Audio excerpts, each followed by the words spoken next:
Bonjour à tous, bienvenue. Good afternoon, one and all. Welcome to number 11 of our Industry Committee of the House of Commons, and conforming to Article adopted by the committee in January 26, 2022. The committee is meeting to study the mandate letters of the Minister of Innovation, Science, Industry, Minister of Rural Economic Development, Minister of International Trade, Export Promotion, Small Business and Economic Development. Today's meeting is in hybrid format, pursuant to the order of the House, November 25, 21. Members are attending either in person or by Zoom.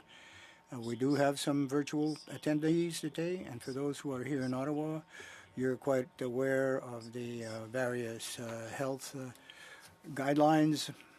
I'm glad to see that we're the Honourable François Philippe Champagne, Minister of Innovation Science, Honourable Goody Hutchings, Minister of Rural Economic Development, and Honourable Mary Ng, Minister of International Trade, Export Promotion, Small Business and Economic Development. Accompanying the ministers from the Department of Foreign Affairs, Trade and Development, we have Ms. Sarah Wilsaw, Chief Trade Commissioner for International Business Development and Investment and Innovation. And for the Department of Industry, Simon Kennedy, Deputy Minister, and Francis Bilodeau, Associate Deputy Minister. Thank you for being here today. And without any further ado, I'm going to give the floor to Minister Champagne, followed by Ms. Ng and Mr. Champagne. Thank you very much, Chair. I'd like to greet Mr. Deltel, who's just joined the committee on behalf of the Conservative Government Party, and I'm very pleased to see him here. So thank you very much, colleagues. It's for me a great pleasure. Point of order. That apparently online people can't see the room. There's something not working with the video. Okay. I'm just looking at members. Can you hear what's being said in the House?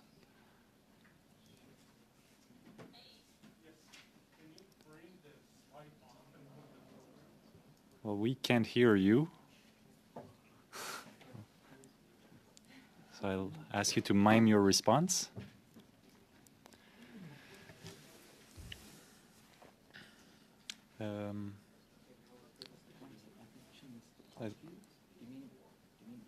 Okay. So now I think the members who are online can see us and you can hear us. Thumbs up. Yeah, perfect. So, Monsieur le Ministre, la parole est à vous. Merci. Alors, permettez-moi de... Thank you. I guess I'll take it from the top. First of all, I wanted to congratulate Mr. Deltel for joining the committee. And thank you, Chair, dear colleagues. It's a great pleasure for me to accompany you this afternoon with my colleagues one more time to just talk about my priorities as the Minister of Innovation, Science and Industry. Since being appointed to the position in January 2021, and since I've received a renewal of my mandate letter from the Prime Minister in December, I've been working relentlessly, first and foremost, to establish winning conditions for the relaunch of Canada's economy. Cabinet colleagues, Minister Ng and Minister Hutchings, I know that they are equally engaged with our post-COVID recovery, which is why we are taking a collaborative approach to achieve our ambitious objectives and to use the tools at our disposals to support Canada's economic recovery and prepare us for the challenges and opportunities that lie ahead. I would like now to highlight a few of the ways that we are supporting Canadian industry during this unprecedented times in our country. Mr. Chair, setting the right conditions for industrial success and economic growth requires everyone to look towards the future. Cependant, pour rester compétitive, on comprend aussi que... However, to remain competitive, we must understand that the Canadian economy requires continuous investments in all sectors and all industries.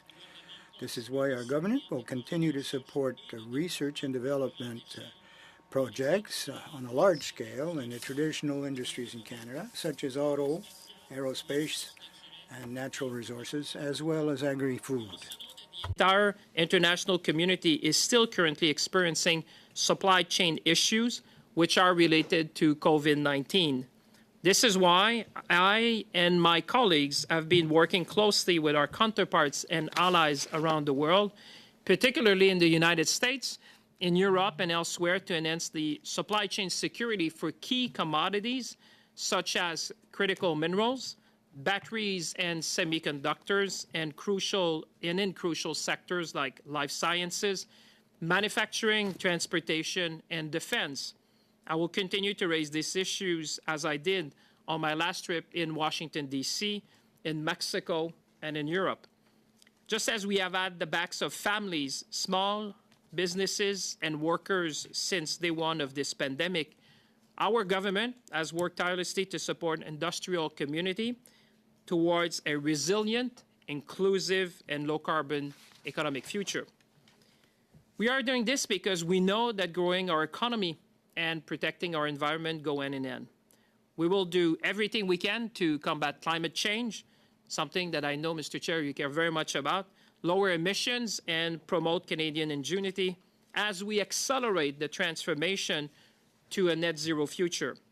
At the heart of this is the Net Zero Accelerator, an initiative to which we are making transformative investments worth over $8 billion to help decarbonize heavy-emitting industries like steel and aluminum and support innovation in net zero growth sectors such as zero-emission vehicles, batteries, and clean tech. And I'm sure members of the committee have seen the great announcement from BSF this morning to build a battery ecosystem in our nation. And I'd like to thank also our officials because, Mr. Chair, as you know, and all members know, we were able to deliver thanks to the very dedicated civil service and professionals we have to help companies across the nation. This past summer, Mr. Chair, we made historic investments to decarbonize the operation of Algoma Steel and ArcelorMittal Dofasco, creating good jobs in communities like Sault Ste. Marie and Hamilton in the process. These investments will not only ensure that Canada's steel producers play a key part in our economic recovery, but they also contribute meaningfully towards our climate targets by reducing emissions equivalent to taking almost 2 million cars off the road. This is quite astonishing. And in 2018, we supported a joint venture between Alcoa and Rio Tinto called Elysis, that a number of colleagues will be familiar, which will produce the world's first carbon-free aluminum right here in Canada. And I think, Monsieur le Maire, vous êtes bien au courant de cette initiative. We are also supporting industry in their efforts to produce low-carbon concrete so that Canada is a world leader in sustainable construction materials. These efforts are just a few examples of a strategic, dedicated focus by our government to develop green supply chains, leveraging our existing strengths, and positioning us as a global leader in the green industrial transformation. Ladies and gentlemen, Canada will soon be a world leader in the production of green steel, green aluminum, and green batteries. Grâce à ces initiatives, Thanks to these initiatives, Canada is being positioned to be a leader in the green industrial revolution, which is now sweeping the world economy. the Canadian auto sector as it's making a pivot towards zero-emission vehicle production. And through the Mines to Mobility initiative, we are building an entire new value chain and attracting anchor investments in critical minerals processing. And again, this morning was a good example with BSF, battery cell manufacturing, and zero-emission vehicles, parts, and assembly. This is about the big picture. This is about the whole ZEV battery ecosystem. This is about seeing where the market is going and positioning Canada as a leading role. This is about taking strategic, immediate action with a long-term vision. Et Monsieur le Président, je suis très optimiste quant à... And Mr. Chairman, I'm very confident in the capacity to become a world leader. I'm very optimistic for Canada. We have the resources, we have the talent, and we're a government will continue to be very ambitious and seize every opportunity that presents itself to ensure a better future for Canadian workers and for the planet. Of all these will be complemented by initiatives to help develop Canadian clean tech and to support small and medium-sized enterprises, like my colleague, Minister Ng, is doing every day with a lot of passion that are active in the decarbonization efforts. Je voudrais maintenant I'd now like to turn quite quickly on a subject that we are all too familiar with during this global pandemic, and that's the importance of biomanufacturing in Canada. As we move forward and leave the pandemic behind us, hopefully, we must also ensure that Canada is better prepared to face future threats and pandemics. and I value the work of this committee, Mr. Chair. I want everyone to know that very much. Has already studied this issue and is well aware of that. And when this pandemic began, you will recall that Canada had no biomanufacturing capacity really suitable for a COVID-19 vaccine. So from the first days of the pandemic, our government invested to quickly build up a flexible domestic capacity, and we have adopted an historic biomanufacturing and life sciences strategy.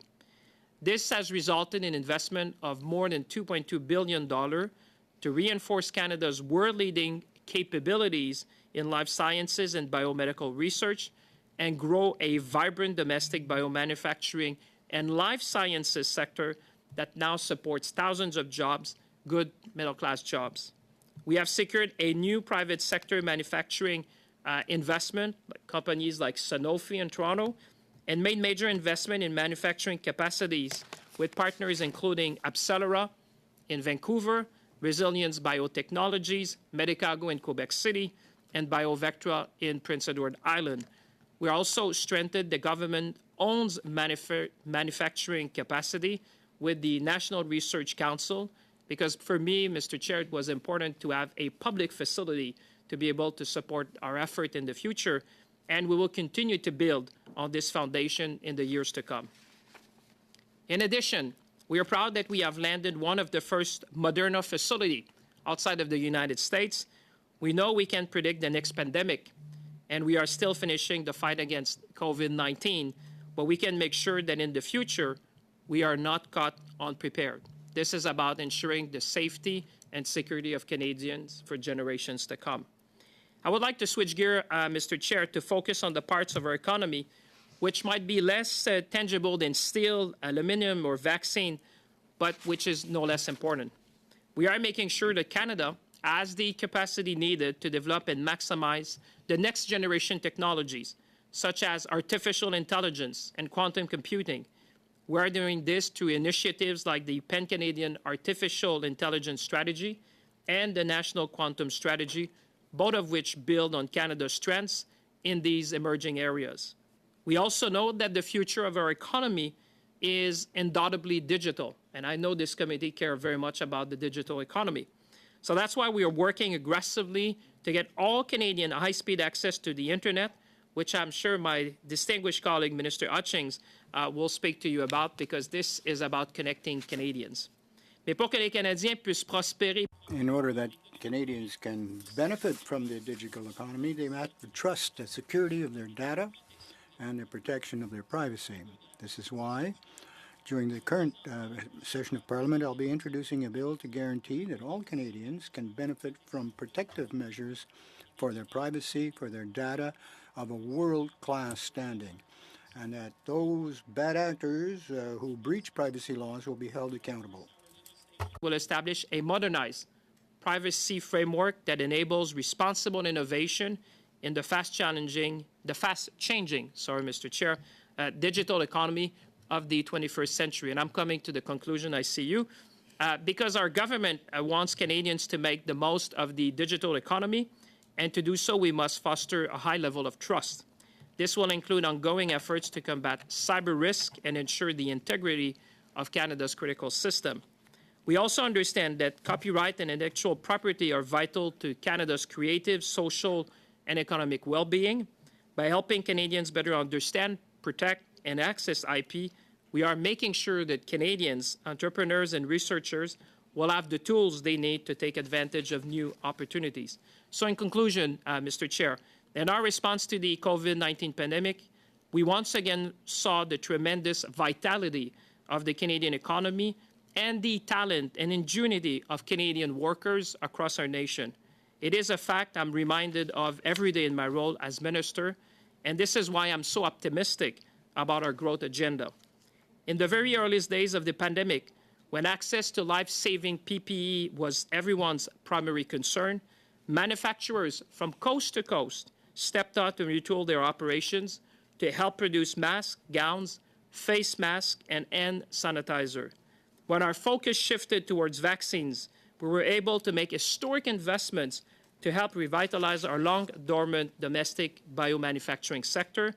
And even in the face of unprecedented uncertainty, our auto sector has started an historic pivot towards hybrid and zero-emission vehicles, and our booming tech sector continues to make Canada a world-class hub for knowledge and talent. Pour ces raisons, For all of these reasons and many more, Mr. Chair, I'm very optimistic as what concerns our objective and our economic program. We have the talent, I said, the resources, and the necessary tools to succeed. Thank you. Merci, Ministre Champagne. Thank you, Minister Champagne. I would like to give the floor now to Minister Ng. Merci, Monsieur le Président. I'm Thank you, Mr. Chairman. all of you in person to talk about the very ambitious mandate as the Minister of International Trade, Export Promotion, Small Business and Economic Development. It's terrific to be here with Minister Champagne and Minister Hutchings.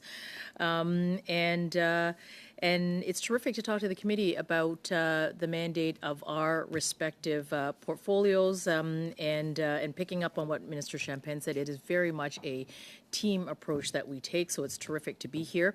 My mandate is all about generating growth and prosperity through economic development and creating opportunities for businesses to start up, to scale up, and to access those international markets all around the world, while anchoring that success in growth right here in Canada.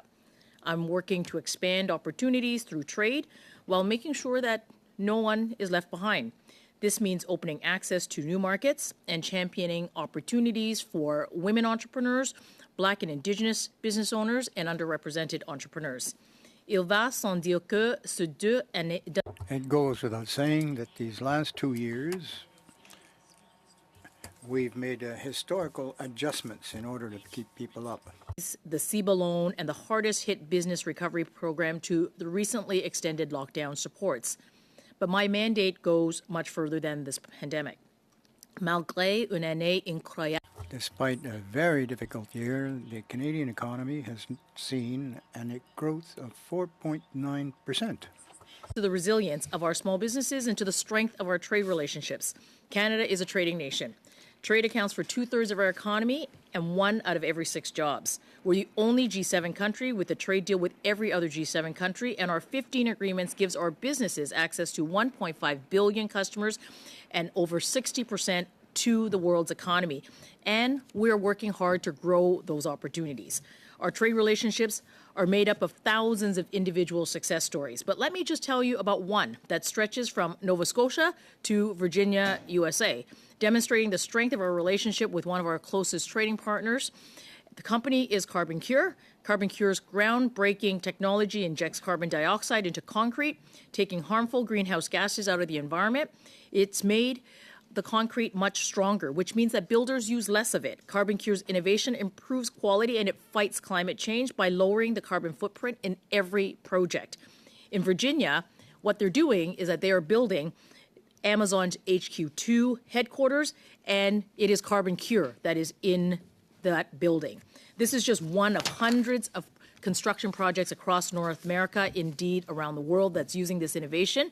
This is Canadian innovation, assembled in the east coast of Canada in Dartmouth, Nova Scotia, using parts that are sourced by an American distributor, and the CO2 tanks used in CarbonCure's process, manufactured by multiple U.S. companies, including Hellgate Gas of Omaha. This is the human dimension of trade. It's the prosperity for our innovators, for go-getters, for business peoples, and indeed for workers. And it's stories just like this one, all taken together, that's adding up to this past year's economic growth and recovery. But there is a reason that the Prime Minister created this position that combines both international trade as well as small business and to achieve economic development. It is to make sure that our small businesses are getting every opportunity to grow and to succeed around the world and here at home. Nous savons que pour que nos entreprises puissent commercer, In order for our companies and enterprises to succeed, we must help them to create jobs here in Canada. This is why we've invested heavily, historic investments, for small and medium-sized businesses in Canada. In Ottawa, the Prime Minister and I announced the launch of the Canada Digital Adoption Program, also known as CDAP. It's a $4 billion investment to help Canadians, SMEs, grow their businesses online and to boost their business technologies. It's to help them be more competitive. Let's take an example of an entrepreneur that owns that Main Street clothing store. This program is going to help that owner establish a digital store and bring their business online, so adding the click to their brick. And for that entrepreneur supplier who manufactures those clothes in Canada, will support their digital transformation to help them develop and improve their order fulfillment system or to digitize some of their production line. CDAP is going to be a game changer for many businesses, including those in rural Canada, which I know my colleague will happily talk about what is being done in rural Canada for those businesses and entrepreneurs. It'll help them access new customers in their communities across Canada and indeed help reach that global marketplace around the world. This program will support our goal as well to get young people into the workforce with the skills of tomorrow. It's going to create 30,000 job placements for young Canadians. So we know that when we grow our businesses, we mustn't leave anyone behind. And when we do, our entire economy is at a deficit. We can't afford to miss out on the talent and the diversity and the innovation of our country. This is why, since 2018, we've invested over $6 billion in the Women's Entrepreneurship Strategy. This will unlock financing, resources, and develop a supportive ecosystem to help women entrepreneurs succeed. To date, this program has helped 5,000 women start their businesses and helped over 7,000 women entrepreneurs grow their existing businesses, and there is still more to come. We're also investing to remove systemic barriers faced by Black entrepreneurs and business owners through a $265 million Black entrepreneurship program developed with Black entrepreneurs for Black entrepreneurs to address the systemic inequalities that Black-owned businesses and entrepreneurs have faced for far too long. Lorsque davantage d'entrepreneurs canadiens. Many Canadian entrepreneurs will prosper, and the more they do, the more Canada's economy improves. And inclusive recovery depends on our communities and our small businesses, and our willingness and ability as leaders to do things differently and to adapt. Thank you so much for having me. I look forward to answering your questions. Je vous remercie de m'avoir reçu. Thank you for receiving me, and I'm very anxious to answer any of your questions. Thank you. Mr. Hutchings, the floor is yours. Thank you, Mr. Chair. Honourable colleagues, great to be here with you and wonderful to be with you all here today in this exciting committee. Je vais ravi parmi vous en tant que ministre de Développement. As the Minister for Economic Development, Rural, I am, in fact, coming from the great land of Labrador, Newfoundland. Really rural. Believe it or not, it's the size of Switzerland, and I have over 200 communities that I'm honored to represent. It even has amazing chocolatiers that I would argue are way better than Swiss chocolate. I know it's important to highlight this, as I understand the challenges rural communities face. However, more important is those communities' resiliency and strength. Rural Canada makes up approximately 20% of our population and contributes nearly 30% of our country's gross domestic product. Yet we know that Canadians living in rural and remote communities face unique realities, challenges, and opportunities that must be considered when designing federal policies. And we have been listening to rural Canadians. We have heard consistently the number one priority is addressing the critical need for a reliable and affordable high-speed internet for all Canadians, regardless of where you live. Since 2015, our Liberal government has made a total of $7.2 billion available for broadband connectivity. This investment is more than any other previous government's investments combined. We launched the Universal Broadband Fund in November of 2020, supported by $2.75 billion to bring high-speed internet to rural, remote, and Indigenous communities. And I'm proud to share with the committee that since 2015, we've approved programs and projects to connect 1.7 million Canadian households, and by 2026, we'll connect another 1.2 million Canadian families with better, faster, affordable internet. We're investing broadband projects in rural communities throughout Yellowhead County in Alberta, Eagle Ridge County estates in Saskatchewan, and my home province of Newfoundland and Labrador. I can assure members of this committee and all Canadians that we are on track to connect 98% of Canadians by 2026 and 100% by 2030. We know that high-speed internet is essential for Canadians in rural and remote areas to connect with loved ones, use virtual health, manage their farm, do banking or access online education, work from home, or run their business. I've also been tasked to lead in the continued implementation of the Rural Economic Development Strategy. Our government will build on existing investments, improve community-level rural and data reporting, and identify improvements that could be made to programs, policies, and future investments, all to benefit rural communities. Simply put, we need to develop solutions that are outside the box and outside the Ottawa bubble.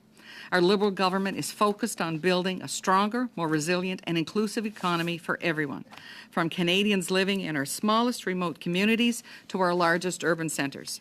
To that end, there is no one-size-fits-all approach. Through an enhanced GBA+, rurality is one of the indicators for consideration in development of federal policy now. We will continue to make this GBA+ analysis an even better tool.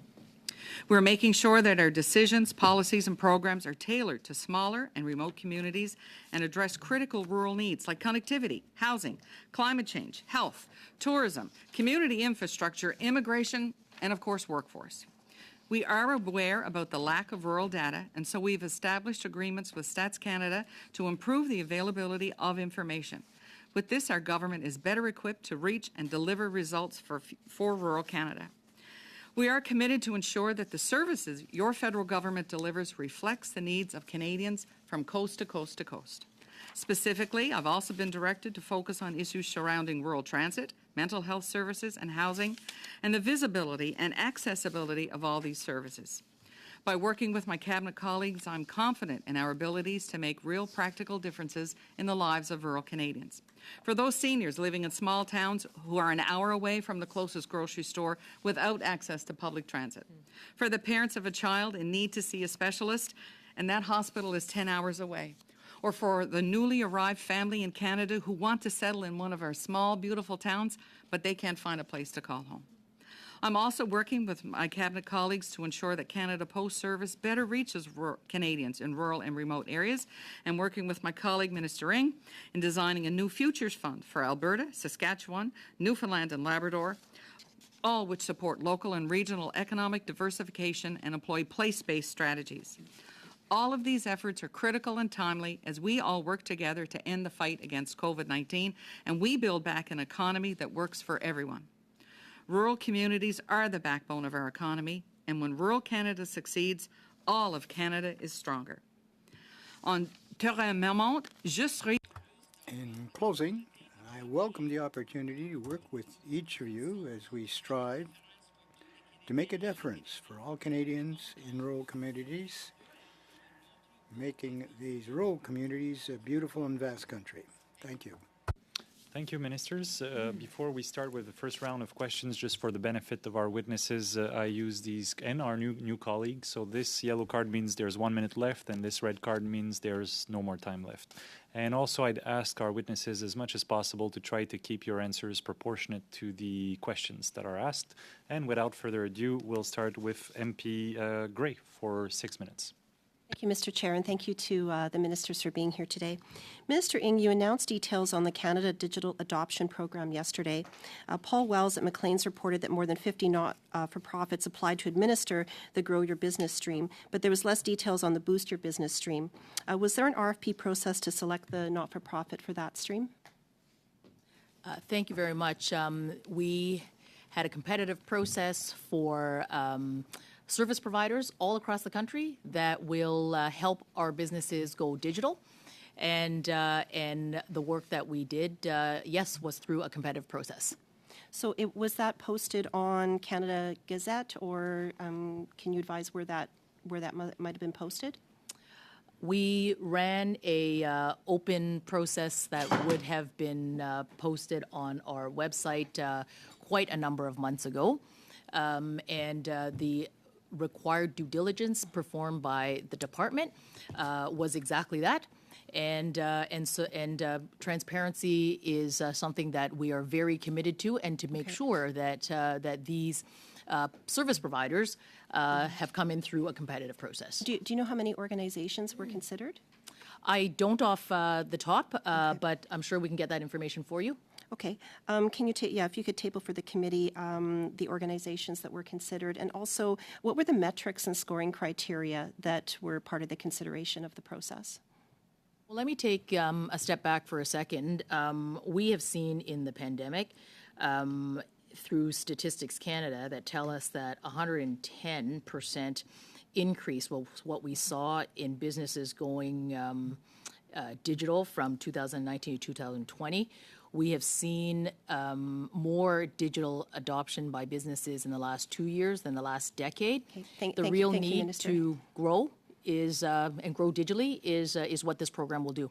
Thank you, Minister. So again, if the metrics could be tabled for this committee, yes or no? Do you know if this was a sole source contract? It was not. Okay. Magnet was the organization that was selected. Yes or no? Do you know if they've done a project of this size and scope across Canada to roughly place around 16,000 people? What I'm really thrilled about is that this program is going to provide 30,000 young people with 30,000 placements for young people to help Canada's business digitize and to boost their technology. I think that there's a real win-win here in this program, where young people get the opportunity and where Minister. businesses are going to go digital. Thank you, Minister. Do you know if Magnet also applied for the Grow Your Business stream? I'm thrilled that Magnet is going to do the really important work of matching young people to those businesses that are looking for that talent to take their business and go digital, to boost their technology. And we just launched it yesterday. I'm looking forward to those great businesses and to come back and tell great stories about that digitization. Thank you, Minister. What is the value of the contract with Magnet, the dollar value? Perhaps we can get you that information at a later time, but what I can say is that the foundation of this program is about 30,000 placements for young people, which, by the way, during the pandemic, it's been so difficult. Back to my time here. So it's really surprising. There's only 2 streams for this. And you announced it yesterday, and you don't know the dollar value that is for one of the 2 streams, which is really surprising. Well, I can tell you that 70,000 businesses for Stream 2 will be able to boost their technology, and 90,000 businesses will be able to take their business online, and that 30,000 placements for young people will get wonderful opportunities to help these businesses go digital. So for those 30,000 placements, what's the cost of that? What is the cost of the contract with Magnet? You don't know what the cost is. This is a $4 billion program, a very robust program to take our businesses digital. And we know how important it is for our businesses not only to grow in their community. I mean, how many times when we walk along our main streets do we see that we are now going to curbside pickup, that we are using technology to Thank you, Minister. You're not able to answer really any questions about this program here today. Are you aware that Magnet was co-created by Ryerson University in 2014? I think that Magnet is a terrific organization that has come through a competitive process to be able to deliver this really important program, which ultimately will help businesses go digital. Minister, am I correct that you were Executive Director at the Office of the President at Ryerson University in 2014? Yes. Okay. Minister, did you talk to the Ethics Commissioner prior to this contract being given to Magnet for the Canada Digital Adoption Program? Madam Gray, just a moment. We have a point of order. Yeah, I'm respectful. This is my opposition colleagues' time, but I think the direction of the question is drifting further and further away to what we were talking about today, which is the minister's. Fine. So this doesn't cut into my time. So, I hope that you respect that. No, this it doesn't. My time. It doesn't. I just Thanks. want to raise a point of order of relevance.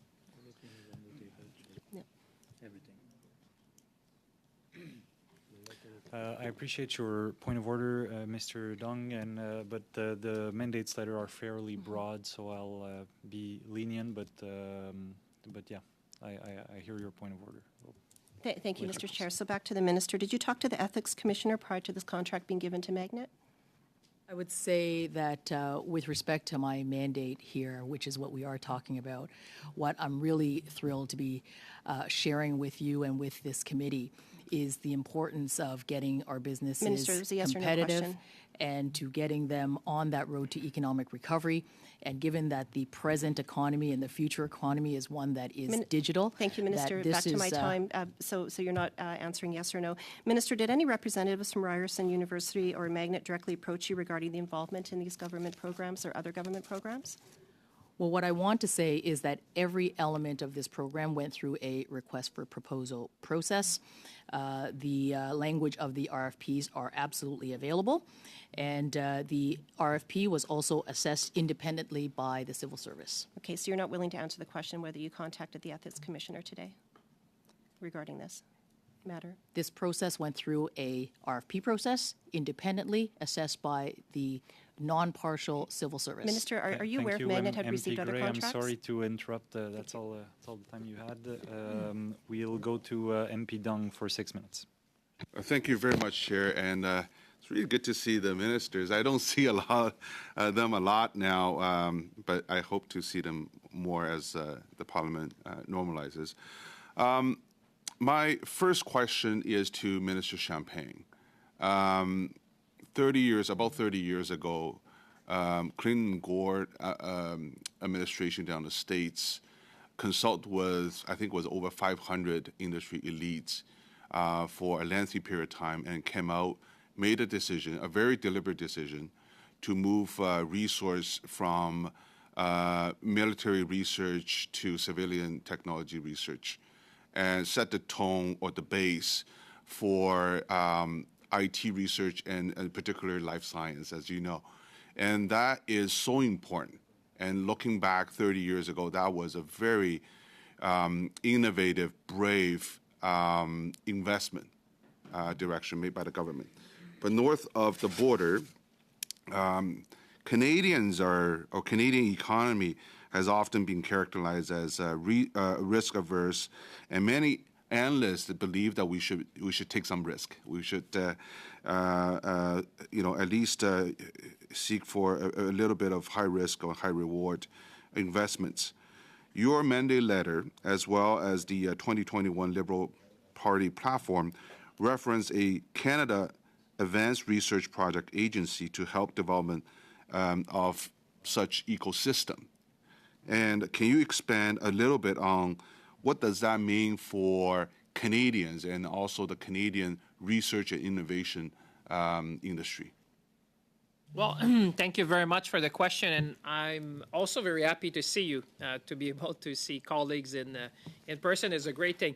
What I see great opportunities to really frame a new innovation and research ecosystem in Canada. You said it, we've seen that DARPA, which you were referring to the United States, is at the origin of the internet, the GPS, and what we've been trying to think in Canada is that in the ecosystem, what can we have as an organization that would support a moonshot type of approach to research? And I can think of, if you look at the world today, we're faced by two existential challenges. One is COVID-19, and I think we've done great things to protect the health and safety of people. And the other one is climate change. So for me, we're going to create an agency or a structure that would allow to tackle some of these moonshot challenges of our generation. And I can think of climate change as one. Canada will be, I would say, following in the footstep of what we've seen there, but really making that in a Canadian way, and one which will be integrated in the research ecosystem innovation, making sure that we can support the work that's being done. I'll be creating a committee of advisors to make sure that we do that in the best possible way. And I think it's an exciting moment. I see a number of members of the committee nodding. It's pretty exciting because this is at the forefront of the research, and it's really thinking not what's happening today, but how do you position the country 20, 30 years from now, and taking immediate action with a long-term vision and really be at the forefront of the innovation, the technology of the future. And if ones that come to mind is obviously climate change. I definitely think it's a right decision. And in my previous life as an MPP, the previous Ontario government invested something called Vector Institute to launch research into AI and putting us at the forefront of that technology. And speaking of AI, quantum computing is fundamental to for us to reach true AI. So last month I presented a motion that was supported by all colleagues of this committee to do a study on quantum computing. Can you speak a bit about the opportunity you see in that frontier of high tech or new technology, and why is it so important for Canadian economy and future employment opportunities? Well, first of all, I'd say I welcome the work of the committee. You know, I value the opinion of the colleagues. A lot of good things have come out of this committee in many ways. Quantum is going to be changing the future. And I think I'm very excited, I would say. If you look at where Canada, if you look at the building blocks of the future, you really see AI, quantum, cybersecurity as kind of the foundational block of future prosperity for an economy of the 21st century. I think we have done great things in AI. I can tell you, in my first visit to Washington, my counterpart noted, as the first comment she made, that Canada had a head start when it came to AI. And I said, Madam Secretary, I intend to do the same on quantum. And that's why we have a pan-Canadian quantum strategy, because we already see, and I'll give you a very specific example, why it's helping the competitive advantage of Canada. So there's a company called Xanadu in Toronto, and I invite members of the colleague, if you do go site visit when you do quantum, you should go visit them. A startup, a very Canadian story, which is now having a quantum computer, the only one in the world. There's not two, there's one in the world, which is focusing on the battery chemicals and recipe you need for the battery of the future. And this is happening in Canada. Every time that I talk about someone in the battery ecosystem, I said, you go visit Xanadu. Because Xanadu is at the forefront of the research in the world on the battery and the recipe you need. And some of them have told me, Minister, what you've told us probably will save us 2 years of R&D. And this is a Canadian icon on quantum. And I'm taking very practical example because the people watching at home, we talk about quantum and the chair is asking me to leave it there. But when you talk about quantum, it's exciting. Avec un peu de chance, il y aura d'autres opportunités, Monsieur le Ministre. With a few other opportunities to follow up on that with the future questioner. Mr. Lemieux. Yes, well, I think a lot of people will be listening to us at home in any case. Minister Champagne, I'd like to begin with you as to our mining strategy on critical minerals. It's a very important issue. I think we have seen a few studies on that, the urgency of the situation in order to attain a green economy. Mr. André Saint-Jacques came to explain to the committee, and it's this. We should be exploiting, of course, our natural resources in Canada, and I think that with this newer, greener technology will be quite advantageous for Canada. Can you give us a start date for this strategy and when it might start to be implemented? Well, I'd like to greet Mr. Saint-Jacques, a well-known ambassador who has served us well for many years. I'm working with the Minister of Natural Resources, of course. A national strategy on critical minerals is very important. You saw it this morning. You come from a region of Quebec, Témiscamingue, great BASF, and a European company chose to set up shop in Bécancour in Quebec. So the center of Quebec will become the turntable, if you will, or the clearinghouse for these critical minerals. What we're looking at from a Canadian perspective, of course, is the refining of these minerals. Of course, we want to mine it. You come from a mining area, but we want this to be refined here in Canada in order to capture more of the value chain in Canada. I'm very pleased to see that for the very first time in history, we see that Quebec, well, not in history, because there was also GM that was in Quebec a while back and others. But we're seeing Quebec coming back into the fold of the automobile sector with this move. Well, thank you. I had the same concern. In fact, I'd like to see when this the transformation will begin. But we got to bring these processes closer to the source, so that we don't just become hewers of wood and carriers of water as far as minerals go. You proposed $9.6 million for a center of excellence on batteries, and I took a look at the numbers, and this center will be in Abitibi-Témiscamingue. We also have a center for mining research there with UQAP, and the UQAP and these centers will, of course, be a source of great progress, I believe. They made good news this week in the Quebec press, at least. Such a center of excellence should be closer physically to the product itself, the mine. Well, you're making a great effort to propose and promote this issue. There's a lot of expertise there. I'm open to anything. We'll see where opportunities exist, and we will seize them as we can. For those who can't see us or listening to us at home, you'll see that today we get asked, where are we now with the ecosystem for these batteries in Canada and Quebec? Well, we have a good start already. Good news will follow. I'm pleased that you raise this. I come from Mauricie area, and when we talk about keeping the value added here, this is what we're talking about. So we'll be working with the mining industry in your area as well to promote the industry and the refining part of it as well. Well, having participated in a meeting in Washington with Minister Ng, the numbers that we can draw from all this are very important, and it will improve our relations with the Americans. Now, I'll go to aerospace. It's very important in Quebec and for the world. We need a dedicated funding of an investment for these, and perhaps refundable tax credits. Will you be tabling any kind of proposals for aerospace industries and what to do to promote the industry? Well, I believe that Minister Ng was quite correct. It's integrated. Critical minerals are integrated in an approach with the Americans. One of the priorities I set myself was biomanufacturing and aerospace.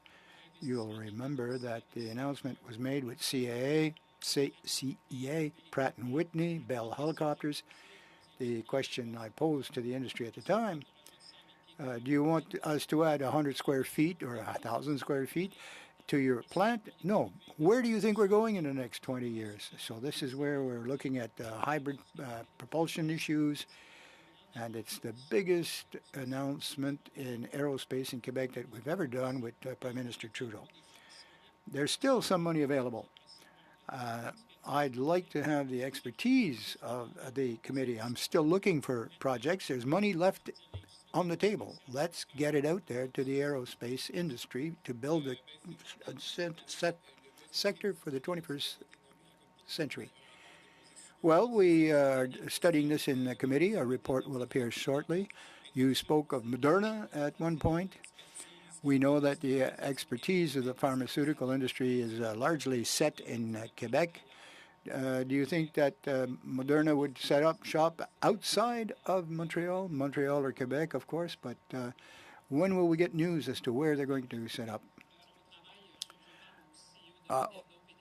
Well, I've been speaking with the CEO of Moderna, and we're very anxious. They chose Canada, and Quebec is in a pretty good position to compete for the new plant with other provincial governments. But good news are coming. Good news are coming. Thank you, sir. I'd like to give the floor to Mr. Musk for 6 minutes. Thank you, Mr. Chair, and thank you to the ministers being here. On December 6th, I wrote Minister Champagne and Minister Ng about electric vehicles, the United States, what's taking place. That was on December 6th. And December 14th in Washington, D.C., the Prime Minister said this in the Financial Post. There are a number of solutions we put forward. One of them would be to align our incentives in Canada and the United States to make sure that there is no slippage or no unfair advantage on one side or the other. We are happy to do that. To the ministers, yes or no, is it the policy for Canada to align our incentives for EV vehicles? Thank you so much. It's always nice to see my colleague. It's too bad that we aren't here in person. You and I used to sit on this committee together in person a number of years ago. The answer to the question is that we continue to find a range of solutions because that's what we're trying to do here with the United States to make sure that our auto sector is... I have to interject. Is that the policy or not? Is the Prime Minister saying that? I'm sorry to cut you off, but I need to know that whether that's our policy or not. And that's what I've asked before. We're exploring a range of options, so everything is on the table, and that one included. Well, okay, so here's what I don't understand then, I guess, and maybe perhaps some shed some light on, and I wish I was there in person because it would be, and I will be soon with all of our colleagues and appreciate this. But right now, the United States has EV incentives in the Chrysler-built Pacifica in Windsor, Ontario at $7,500, which is almost $10,000 Canadian. Our incentive, then you can get that twice. In the United States, you get that twice. In Canada, once for $5,000. So if the Prime Minister wants to prepare himself and also wants to be seen as, I guess, to a word, why has it been 81 days later when we don't at least do the same thing? Isn't it embarrassing or shameful the fact that right now the U.S. actually has better incentives for the Windsor-built Pacifica versus that of the United States? It's been 81 days. Why don't we make this happen? Well, I appreciate the member's perspective, but here is where I will disagree. What we have been doing is absolutely creating incentives to encourage our consumers to move towards the purchasing of electric vehicles. You have just heard my colleague, Minister Champagne, about the range of investments that we are doing to build out the kind of investments and ecosystems. The investments are one thing, but we're talking about what the Prime Minister said. And we're talking about a very specific case example here where the U.S. incentives are greater almost by double than the Canadian incentives. So right now, the Biden administration, despite putting all the war drums to the table with regards to increasing EV incentives, and the Prime Minister said he would match them, has not, they are actually still doubling down on EV incentives built in Canada versus our own Windsor-made Pacifica. Isn't that embarrassing? And why can't that change? Well, I would say to the member that our absolute top priority is to be sure that there is competitiveness here in Canada to that of our American partners. I was just in the United States on Monday. This work very much continues between the two countries. We've seen the largest trade volume between our two countries than we have seen in history. So trade is absolutely working. It is absolutely happening between the two countries. And where we are very much aligned is, and I appreciate is that. on the road to building back better and to fight climate change. I'm asking very specifically about a case example here. And if you don't want to answer, it's fine. And I appreciate the work that you're doing. You've gone to Washington several times, which is very helpful.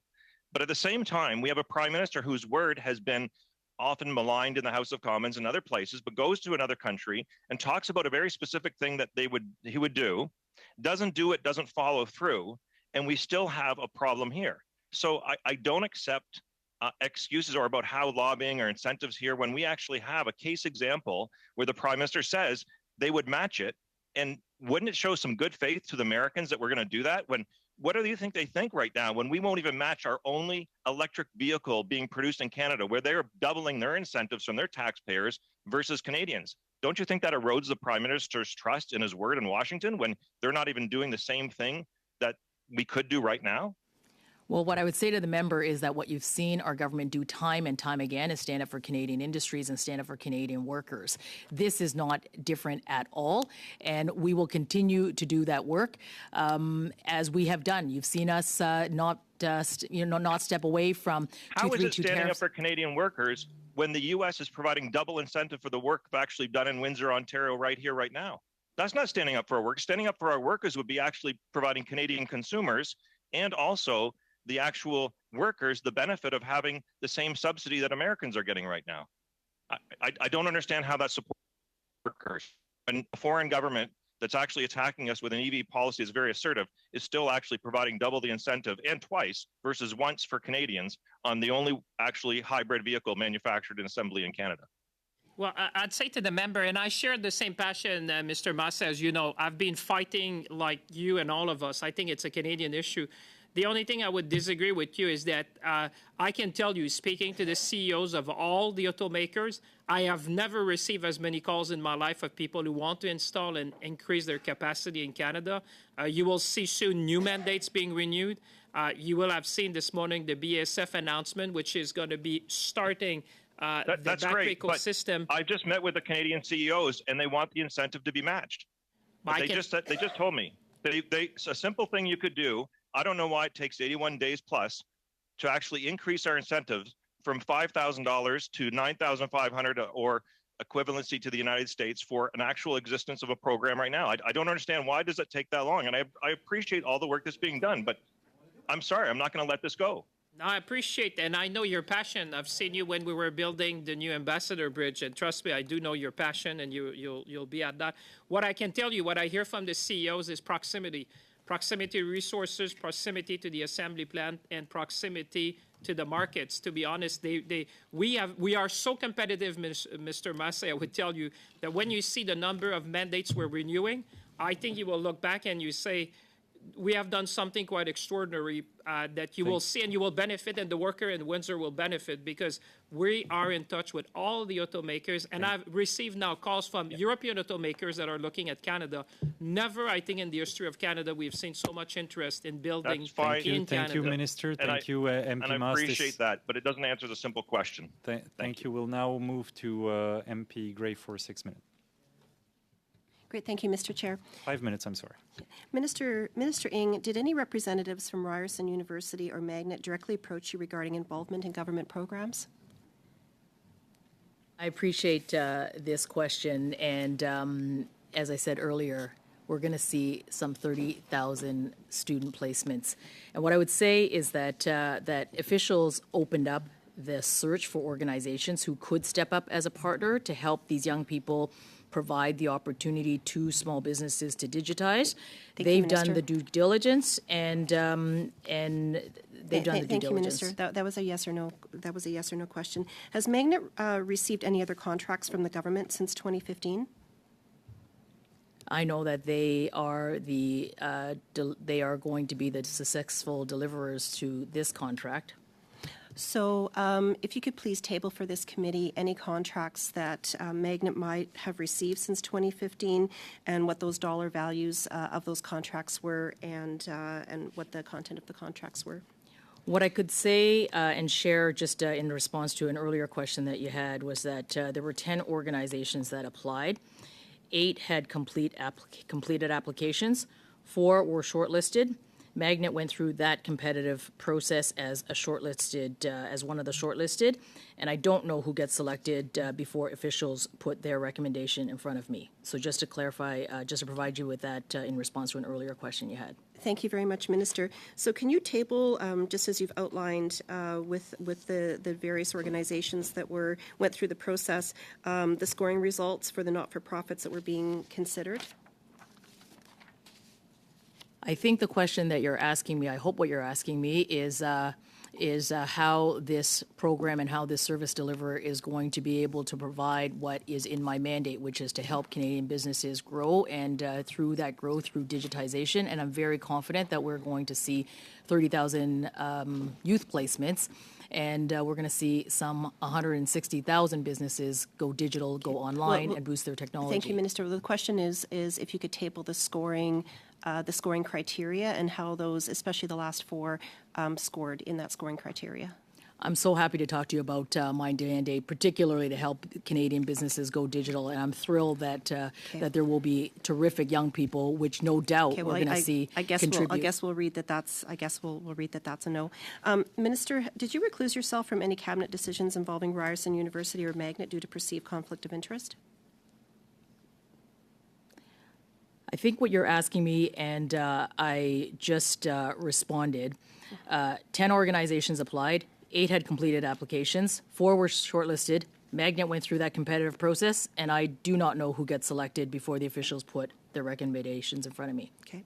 Minister, are you aware of any involvement or past work with Magnet by the Prime Minister, any members of Cabinet or their families? I am not. Thank you, Minister. Minister, the program seeks to train nearly 30,000 people to be advisors on digital adoption to small business. Will there be training for those applicants prior to connecting them with businesses? The digital adoption program has two parts.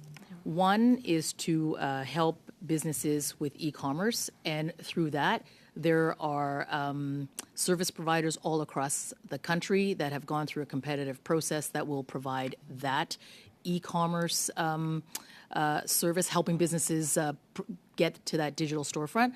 And then the second are for those businesses that really start with understanding what their digital capabilities are. So thank you, taking a Minister. DNA and then through that we'll develop a plan, and through that we'll get access Thank you, Minister. to. Well, part of the announcement is that these people will be advisors, and so they'll be like experts/advisors that will be, going, connecting with these businesses. So who will be administering the training to these youth that will become these expert advisors?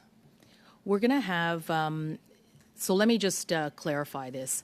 There will be access to a roster of experts, and those experts will help businesses create their digital adoption plan.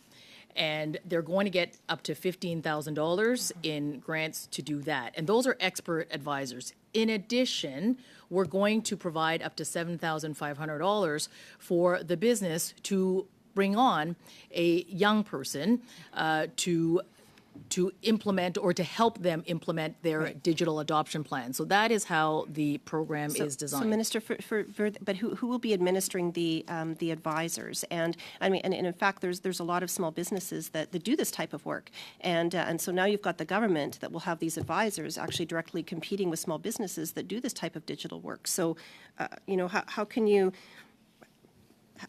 It seems like there's like a crash course that they're going to do in order to advise, employed by the government, and yet they're going to be directly competing with small businesses. Very I briefly, think what would Minister. be helpful here, because of benefit of time, that let's arrange a technical briefing on CDAP so that you can get the answers to the questions in a technical way by the officials. Thank you. Merci, Madame Gray. Je passerai maintenant la parole à... I'll give the floor now to Deputy Erskine Smith. Thanks very much.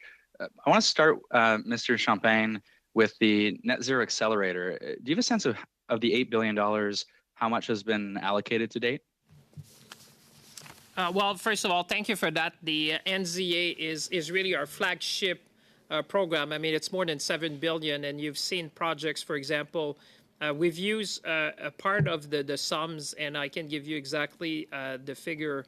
But what you've seen, we've been using it so far mainly was to decarbonize the large emitters. You will remember the steel industry, the aluminum industry. You've seen the hydrogen project in Edmonton. We've used that also in the aerospace sector. And we're going to continue to use that because I would say the NZA is probably one of the best way for us to be able to deliver on our vision to be a leader in the green industrial transformation. I did see the $200 million for Algoma Steel, and I saw some smaller investments around decarbonization, including specifically around carbon capture and storage, I think, or in the cement industry. But I guess I was wondering that when I look at the purposes and overall strategy here, we've got $8 billion that is allocated towards initiatives to support projects to promote, among other things, the development of a Canadian batteries ecosystem. And that's a really critical thing. We're looking at that initiative, obviously, in the course of our study on critical minerals. And I wonder to what extent there's a concern and how you might respond to the concern when we look at the Buy American provisions doubled down on by President Biden in the State of the Union address earlier this week. How do we navigate the fact that we are investing in a very targeted way at creating a battery ecosystem while managing the politics south of the border? Well, I must say, and thank you for that, because I think that should be a concern for all the committee members to see Canadian competitiveness at every step of the way. I think the big differentiator, I would say, dear colleague, is really what I said, I think, before, proximity. You know, I was talking, for example, this morning, I'll take a very concrete example, a premium Japanese company which is looking at exactly whether they're going to go in the U.S. or Canada. And the point we were making, proximity to resources, proximity to the markets, proximity to the assembly plant, the cost of energy, renewable energy, the fact that our base load is reliable, and the talent pool that we have in Canada. I can tell you this morning I was inspired by what I've heard from the Japanese colleagues who were in front of me and saying, you know what, they're looking at the world and they realize they need to bring their supply chain in Canada to succeed in the auto market of the future in North America. And that, I would say to you, it just coincidentally, I'm meeting with the European on Sunday, which are bringing a huge delegation from Europe to do exactly the same. So yes, there's been discussion at the time, but I can assure you that we are as competitive as any states in the United States. We compete with them every day, and I can tell you we've been winning, and we're going to continue to win.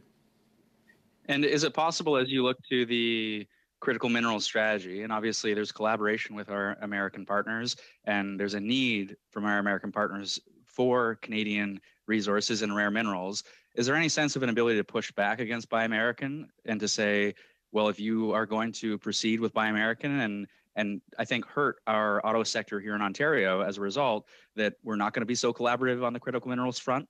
You see, I mean, first of all, that's a smart approach. I'll give you a very practical example. So when I was in Washington, I met with my counterpart and we were talking about the ecosystem, and I'm doing that just as Minister Eng is doing. And I said, Madam Secretary, did you know that there's only one refinery of cobalt in North America? And there was a bit of silence in the room. And I said, do you know where it is? It's in Cobalt, Ontario. So if we want to do anything, you have to work with us because it took 10 years to permit. And there's only one facility in the whole of North America to refine cobalt. Now, the good news is that we're looking at expanding that, at building a new refinery. We're going to be producing, I would say, north of 10% of the lithium, which is needed in North America. We're working on graphite and class 1 nickel. So I think there's an understanding, but more importantly, I would say to my dear colleague, is that the manufacturer understand that.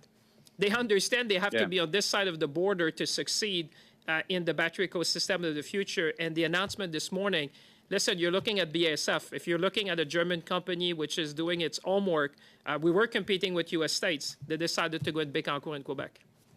And lastly, I guess the final point to make is when you talk about moonshots and moonshots in the context of climate change, and you point to CARPA, but CARPA's many months, many years probably away, if we're being honest, and it's only got an endowment of $2 billion if we follow through on our platform. You've got $8 billion sitting there today in the Net Zero Accelerator. And if you turn your mind to taking a portion of that $8 billion and directing it specifically to high risk, high reward moonshots. And I'll just give one example. In the recent IPCC report, they identify alternative sources of protein for food and feed. And they say alternative protein sources for human food and livestock feed are receiving considerable attention. Lab or clean meat is one potential contributor to the human demand for protein in the future. That's obviously a high risk, high reward initiative. It's one that the US, Singapore, and Israel are all pursuing. Canada is not, unfortunately, at the moment. Entrepreneurs are leaving the space in Canada, unfortunately. And I wonder if you would turn your mind to high risk, high reward research via the Net Zero Accelerator. Well, totally, and I appreciate the question, and I'd like to be reinvited to the committee to discuss that more, and I'm seeing people nodding, so it may happen. Thank you, Minister. But I would say think about the supercluster. If you look at the protein supercluster in the prairies, I think it's exactly doing that, and I agree with you. We should be a leader in the 4 tech, biotech, clean tech, fintech, and agtech, and I totally agree with you. Thank you, Minister. Dear colleague, that we need to do more, and we'll do more in that. We're over time. Sorry, so I apologize. Thank you, Minister. It's just the passion, Mr. Chair. I'm sure the committee would be happy to reinvite you sooner rather than later. So we'll have Monsieur Le Maire pour 2 minutes 30. Mr. Lemire, 2.5 minutes. Well, thank you very much. We can't give the floor to everyone, but I'd like to take a little time with Minister Hudson. My interest right now in this question is the cellular towers, transmission towers. We have the high-speed internet, and we have mobile technology per se. The two have to be combined. I've had the opportunity to visit in other areas, Notre-Dame-du-Lot or Racine and Shefford or Lac Sauré, not that far from Minister at Bougamou. We have a lot of areas in Quebec where there's he's interested. They'd love to invest, but they need a cell tower to communicate. But there is no program to build these towers. Of of course, the federal government is responsible for telecommunications. I think that perhaps you could finance it 100%. You wouldn't have to because you'd get counterpart funds coming from Quebec. Would there be a program to build these cellular towers from the part of the federal government? Government of Quebec, because you were the first to come to the table for us to negotiate a deal on broadband. You came, and thanks to that, Quebec is going to be one of the first. We have 4 provinces now, and Quebec was the first to get it over the wall. And I think it's in just a matter of a couple of years, you're going to have all your communities connected. So hats off to you for that. We know how important cell coverage is as well. Under the Universal Broadband Fund, there's $50 million that's been carved out for Indigenous communities. We all know how important that is as we all walk the path of reconciliation. One project that's dear to my heart is the Highway of Tears in British Columbia, and I know you have some Indigenous communities in your areas. The other thing is the CRTC. The CRTC Broadband Fund does have application availability there for wireless and cellular broadband. Look, I hear you. It's an issue I hear in my riding as well. Once we get the country connected with broadband, high-speed internet, trust me, cellular will be next. C'est malheureusement très long d'avoir des réponses, puis effectivement. Unfortunately, takes time to get the answer. Quebec has already mapped its territory, so we know what it needs. But again, cellular towers. There is money in the broadband fund for that, I'm sure. You might modify the mandate letter in order to assist loans for wireless services. Very little has been expended from this particular fund, and there is money still in there. Could it be one of the solutions that you would be looking at? Connected with high-speed internet and, of course, with cellular service. I can tell you, under the Universal Broadband Fund, they've had nearly 2,000 applications, and the department is doing an incredible job as assessing all of those. Some of them will touch on cell service and wireless, but my job is to get the country connected with high-speed internet. I can promise you, my friend, cell will be next. Merci, Monsieur le Maire. Thank you, Mr. Lemire. I think Mr. Moss has the floor next. Thank you, Mr. Chair, and I'd like to return to Mr. Champagne and Madam Ng. Mr. Ng, and it's not about auto, so it's okay. We're done with that. I'm just as passionate with supply chains, but at any rate, and you may not have a full answer on this right now, but I want to raise an issue and see what your response is in terms of where we can go. And this is with regards to freight containers, inflationary prices. Before COVID, it was approximately for a lot of retail and supply chain around 25% of the cost of getting freight containers from overseas, and that's gone up to 198%.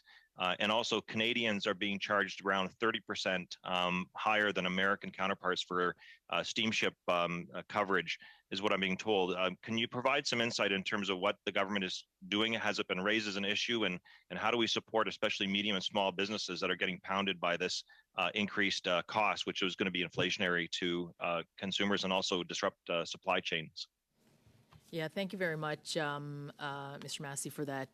It is an issue that we are very, very seized with because the cost of doing business, in particular for our small and mediums who have less flexibility to deal with this, is something that we are very much working on. You may know that Minister Alghabra convened a supply chain roundtable where Minister Champagne and I were both on, working specifically with industry and across the system that actually will deal with transportation, industry, as well as SMEs and labor as well. I mean, so there's and so we're very much working on that. And if you sort of have, if you're talking to workers representatives or or industries in your that you talk to, feel free to share those ideas with us because we're very, very much working on solutions as we speak. And with that, is there been any work done with regards to the steamship industry itself in terms of I don't know if there's I've had some raised collusion or I guess not price matching, but those types of issues. Maybe collusion might be too hard. It's not, but lack of competition. Though, and also in aging fleets and preferential treatment to other countries. So these are just the things that I'm hearing right now. Just wanted to hear from that. Well, I appreciate that, Mr. Massey, and I would say you may have seen I seized or I directed the Competition Bureau to be on the watch with respect to the gas, the price of gas, the price at the pump recently. We know that it's largely influenced by global markets, but we want to make sure we put extra attention at this stage. If you have any insight on that or any instance that you see, I'm quite happy to seize the Competition Bureau and to make sure that we put extra watch on this thing, because I agree with you. We need to use every tool in the toolbox to make sure that life is affordable for Canadians, and I intend to use all the tools that we have in the toolbox. There was actually a Merci. price monitoring commission in place, but it was defunded under the Harper government, but it was put in place by Paul Martin. I have 2 motions on that, so I'll forward that information, and thank you very much for your time. Appreciate for your leadership. Thank you, MP Moss. Je passerai maintenant la parole à Monsieur Deltel.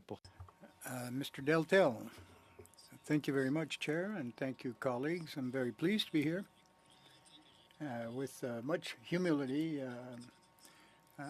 from the deputy from Témiscamingue, and congratulations, Mr. Chair, and neighbor in Quebec. I was very careful to listen to what you were saying, particularly that red square you were going to show me a while ago. I'd like to thank everyone for their cooperation, collaboration.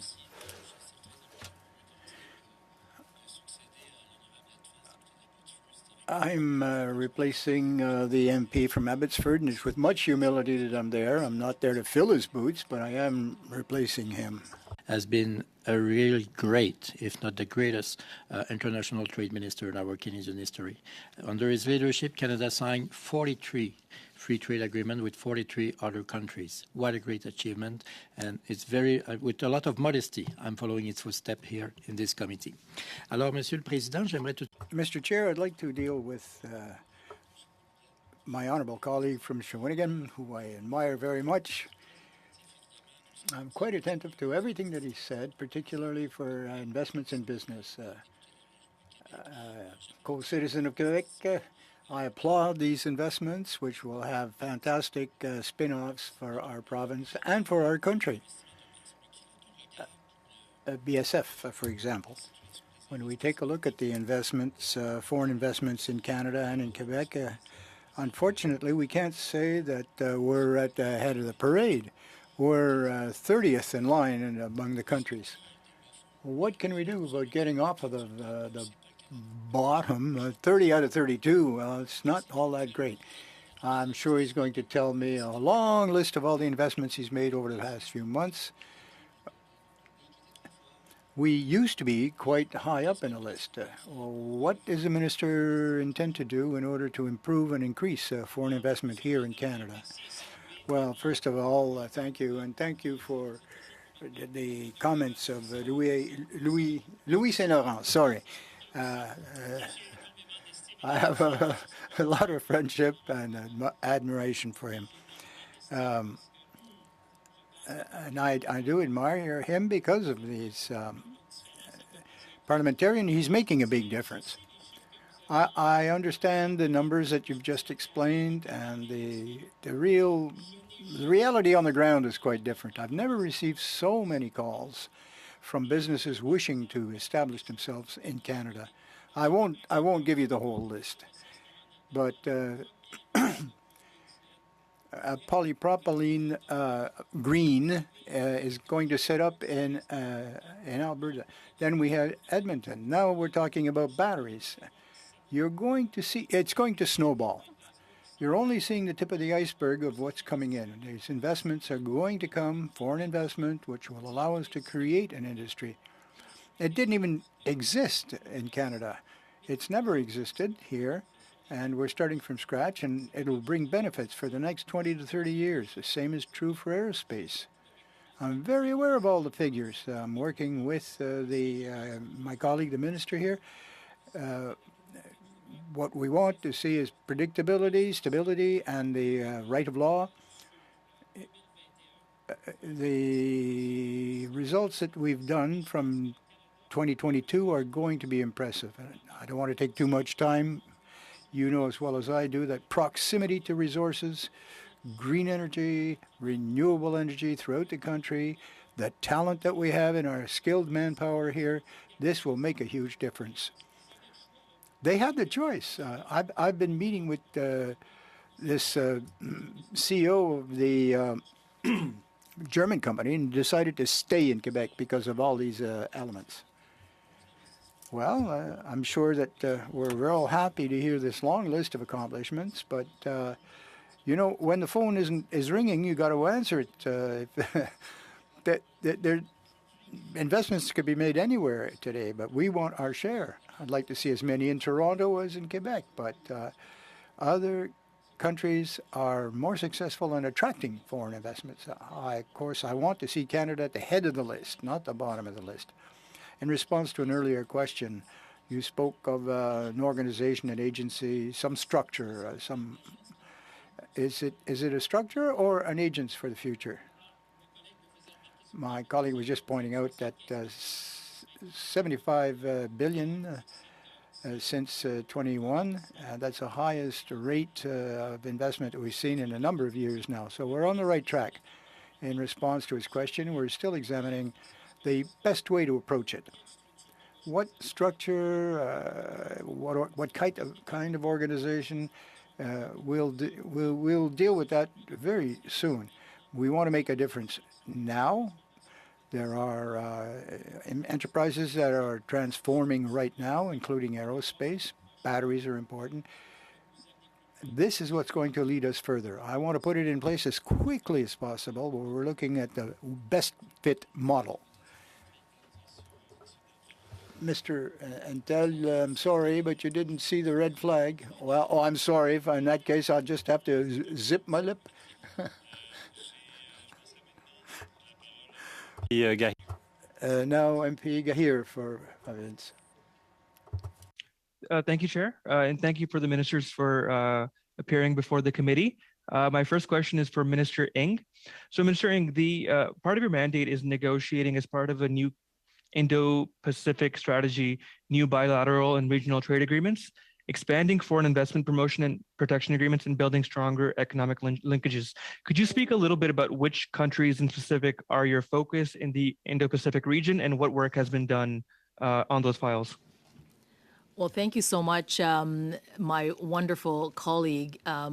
And this is the first time we're at committee together, so it's terrific to be here with you. I often am able to, as Canada's trade minister, tell Canadian businesses that they have access to unprecedented access to the world's economy. Over 65% of the economy we have access to.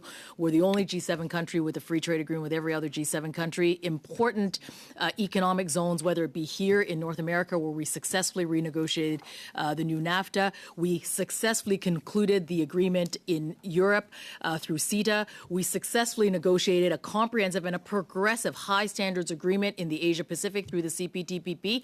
I just announced that we're going to enter into negotiations with Indonesia. Hundreds of millions of new customers through that market, as well as the Association of Southeast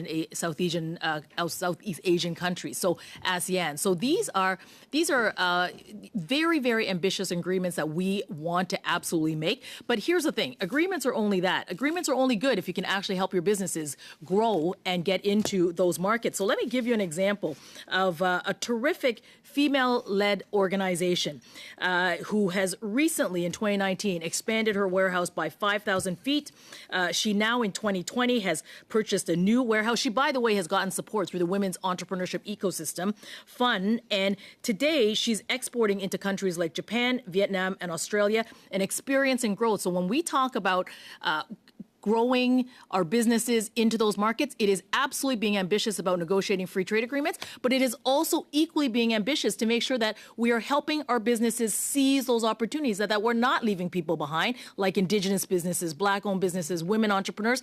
And I can tell you countless stories like that one that I just shared right now about successful businesses exporting. Great, thank you. So we've also spoken personally about the relationship with India. In specific, it's a big economic player. It has a massive population.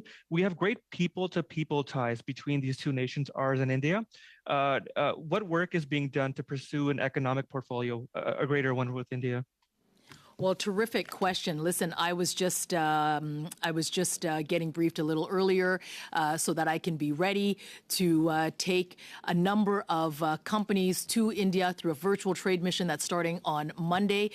This is the fifth trade mission fifth organized by the Asia Pacific Foundation, which is a national ecosystem partner of ours. That's really their job is to help our businesses scale and help them grow into the international marketplace. So I'm really pleased that we're going to be going into India on a virtual trade mission starting on Monday. Great. Thank you so much. My next question is for Minister Champagne. This relates slightly to what Nate was talking about earlier. So the Canadian economy has been characterized as being risk averse. And many analysts believe that we need many high risk, high reward investments, sort of moonshot investments necessary for IP, attracting international capital and talent, and spurring economic growth. So your mandate letter mentions CARPA to develop this ecosystem. Could you expand on the timeline that we're looking at to establish CARPA and what this would mean for Canadian innovation?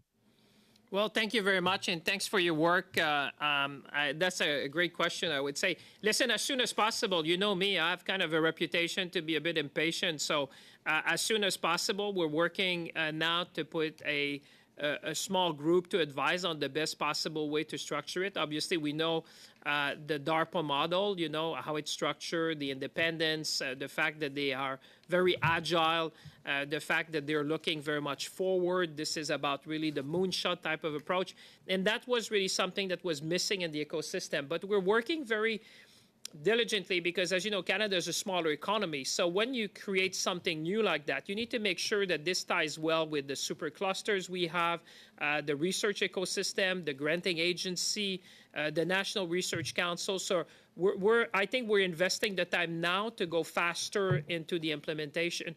And I think this is going to be welcome. And certainly, I think this was really a piece that was missing. If I look at where Canada is today on AI and quantum, I wonder, what's the next technology? Is it, we're talking 5G, is it 6G, 7G, whatever may come next? But we really need to be talking and thinking really beyond the immediate horizon. And I think when you look at the geopolitics of the world, and we didn't have the chance to say that all of us are thinking about the bravery and the courage of the Ukrainians who are fighting for democracy, fighting for dignity and decency. I think that the supply chains are being rethought around the world. There's some economic blocks that are being formed, and certainly that will be an agency, I think, that will serve well humanity and certainly democracies. And we will clear up with trusted partners to make sure that we can succeed together. Democracies will succeed in this new economy of the 21st century. Thank you, Minister. Thank you, MP. Great, thank you. On s'en va maintenant avec Monsieur Généreux pour ça. Mr. Généreux for 5 minutes. Yes, thank you very much. I'd like to give a 5-star rating to Deputy Erskine Smith, who is keeping care of the family and being in here with us today as well. So, thank you very much for being here today. In Quebec, or are we going to be? Est-ce qu'on va avoir des services en France? Are we going to get the same services in Quebec for the Magnet program, Ministering? Indeed. Magnet is, maybe I should explain it a little further if given the opportunity. It's a consortium. So while Magnet is one player, there is actually many players in this to make sure that that these young people all across Canada, including in Quebec, will have the opportunity to participate. There's a consortium that includes organizations like BioTalent, the Canadian Council for Aviation and Aerospace, the Excellence in Manufacturing Consortium, and so forth. So really a consortium approach that will provide opportunities for young people all across the country. Vous le savez peut-être pas, j'ai une entreprise, j'ai 30 employés. Avec... I have a business with about 30 employees. We're in communications. We develop websites, all sorts of other digital services and social networking. We have 50 employees actually that are devoted just to this type of work. We're having a hard time finding young people to fill in, and they're good paying jobs. So Now, I don't know where you're going to find 30,000. You were saying 7,500 to the business owner to hire a youth. If we were to look at maybe $40,000 a year job, so many hours a week, that's about 15 weeks worth of work. Will they be hired to help the business establish a media network or system, or are they going to be trained by the business? Are they there as trainees or there as advisors? Maybe what would be absolutely terrific because of the benefit of time is we certainly want to get you a more technical briefing so that we can give you all of the details. But let me say this. It is the business that's going to develop a plan on how they're going to move their business digital. It is the business that is going to determine through a roster of experts separate from the young people, who will help them with this plan. When they decide they're going to implement the plan, they can get access to a $100,000 interest-free loan from BDC to implement this plan. So it might be a new production line. And then they may choose, some may not, but some may choose that they want to bring on a young person. And when they do, they'll have the help of a $7,500 wage subsidy to do that. Je suis un peu sceptique, sincèrement. Well, I'm a little bit skeptical because if we take a look at how it's currently happening in video games or anything dealing with AI or new technologies, there's a huge competition between businesses to poach, if they have to, these people, these experts. It's going to be very, very difficult to staff these positions, particularly with the amount of money that you're putting on the table right now. Now, that's enough salary for maybe 10 weeks. Who knows? I don't know if we can change the world on that, but the proportion of French in this program would be very important. I'm very anxious to see if we can get the message across more in Quebec, especially the technical details, and obviously a briefing would be in order, and I'm sure it's coming. We've created websites, other digital services over the last 2 years precisely because and due to COVID, people don't have any choice. They have to go online now to sell their goods. We've helped hundreds of companies without any subsidies or support. Why? Well, you've given some money during the pandemic so people can survive. Businesses can survive, and we were quite happy to participate in that. People have invested, and there's still a lot of money to be invested. Businesses made money on the fact that they were supported, and there's still money to be had. Why put $4 billion in loans on top of everything else to offer businesses the opportunity to get digital? Well, they can do it without subsidies. Many businesses have, and equally many businesses have not. And when you look around the world and we look at our competitors, I mean, you heard Minister Champagne talked about how competitive it is out there. Canadian companies being able to compete and to be more productive. This is really an investment in the economies of our communities, of Quebecers, of your businesses. That's why this investment is so important, because it's to make sure that they can compete. So in those areas where it is artificial intelligence or a CRM or a back office integration or automating their production lines, I mean, they're looking for this, and businesses have told us that that's what they're looking for. So that's precisely why this investment, so that we can help our Canadian businesses compete with others around the world who are competing with us. Merci, Madame la Ministre. Thank you, Madam Minister.